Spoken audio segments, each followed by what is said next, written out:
Hi guys, and welcome to the kingdom. So today we're going to be talking about letting people read your work. Now, every novel has this moment where you're finished rewriting and editing, that's it, you're happy with it to the point that the next step is someone needs to read it. And when that happens, it is completely natural to feel overwhelmed and so nervous and a little bit scared. In fact, a lot scared. I remember when I gave my novel to my mum to read for the first time.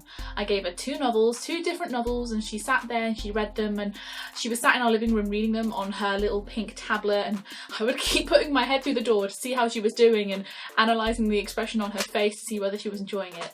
So it's completely nerve-wracking and that's completely natural, but here are some of the tips I have for giving your novels to people to read. So let's do this.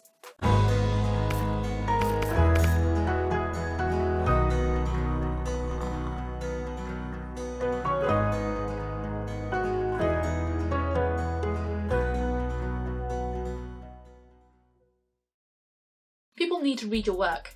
In the long run, what's the point in being a writer if no one reads it? You can have crafted the best masterpiece in the world, but no one's going to care if no one can read it. So at some point you're going to have to jump this huge hurdle and give it to someone. And that is naturally going to be a scary process. So here's some friendly advice, and that would be start small. Asking a friend, someone that you really genuinely trust, to read your work is a really good, cost-effective way to start gauging people's reactions. Now, don't give it to your ultra busy friend that is rushing around all the time and barely has any time to read, because one, not only will it take forever to get back to you, but two, it puts pressure on her to read it, and the last thing you want to do is put pressure on your book where it doesn't need to be. There is already enough pressure on it. You're already feeling enough pressure. The last thing you want to do is apply even more. So what I would suggest is to give it to one of your friends that you really, truly and deep down trust to make criticism from the right place. I've already made a video about constructive criticism versus hating, and it's something that you should be aware of when you're getting feedback from other people writing or reading your work. Whatever you do, don't just send to agents or publishers straight away. And that is because even though you've written it and you've edited and you've gone through it, there is still going to be some mistakes. You need to be aware of what questions are going to come up. You may need to gauge other people's reactions. You may think you have written something really, really well, and you give it to your friend and they tell you that this theme doesn't come across well in a couple of chapters. That's something that you need to sort out before you try going down the professional route. I guarantee every time I've given a novel to someone for them to read, they have found something big that I've missed, and that has been a really great way for me to find out about it before sending it somewhere else and wasting extra money. So first of all, give it to someone that you're comfortable with, someone whose reaction you are sure you can trust. And then take a moment. You've written a manuscript, you've written a first draft, you've gone through the first drafts, the edits, everything. You have done so much work to get it to this point. If you haven't already, take a moment to celebrate, give yourself a pat on the back, give yourself a reward, because you've achieved something amazing that most people will never ever get done. And that is, you've actually written a book at this point. At this point, if someone is reading it, you've written it. Well done. It takes a lot of courage to ask someone to read what you've written. I've been writing since I was 7 years old, and it was only when I was 17 that I asked somebody else to read it. Like I said, I gave it to my mum and I gave her 2 of my books. Now the first one she gave me a lot of feedback on, it needed a lot of work, and she was absolutely right, it does need a lot of work, but it is something that she says she enjoyed the storyline to, which is good. The second one is my debut novel, Undercover Thief, that 6 months later was published. And I knew it was good because my mum is very picky about her books, and if she likes a book, then I knew it was a good book, and I really did believe her. So there are a couple of things that I would recommend that you look for in a person that you're trying to give your manuscript to. I've already mentioned if someone is ultra busy, then they're definitely someone that you shouldn't really consider giving your manuscript to, because they'll be too busy to pay it any attention. Another quality that you should look out for and be wary of is people who are hypercritical.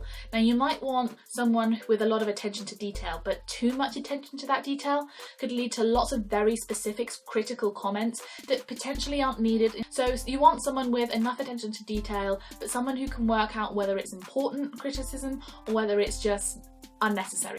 You should also make sure that you're not talking to someone who is just going to give you positive feedback. You need someone who is actually going to give you the blows that you need to hear. Maybe they can soften them and be nice, take you out for coffee and say, this is a good thing, this is a good thing, this thing could use some work, this is another good thing. That's definitely a good way to give some criticism back. However, you need to make sure that they do actually give the criticism and they're not just saying, oh yes, this is wonderful, without telling you what they actually think. Here's something I want you guys to be prepared for. Getting those comments back can hurt. You put a lot of your energy, your soul, your drive, your ambition into your book. And as such, when you get some of these comments back, even if they're really well-meaning and they are genuine and, you know, looking at it analytically, yeah, they're probably right.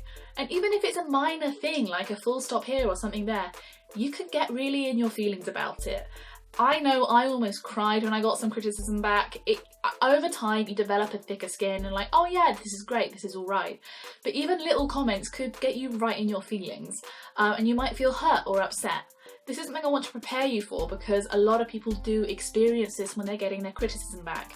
But you shouldn't let it influence your friendships. You shouldn't let it influence your book. What you should do is take these criticisms on board.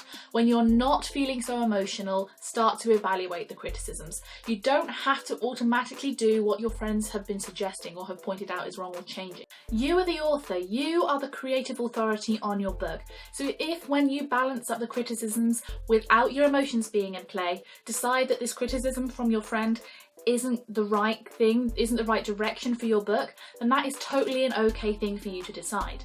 However, you should absolutely make sure that your feelings aren't involved in the decisions, to make sure that you're doing the best thing possible for your book. And honestly, it is silly how it makes you feel, but it's natural because you've put so much of your energy and your time into making this book, and you've given it to your friend and you want it to be perfect.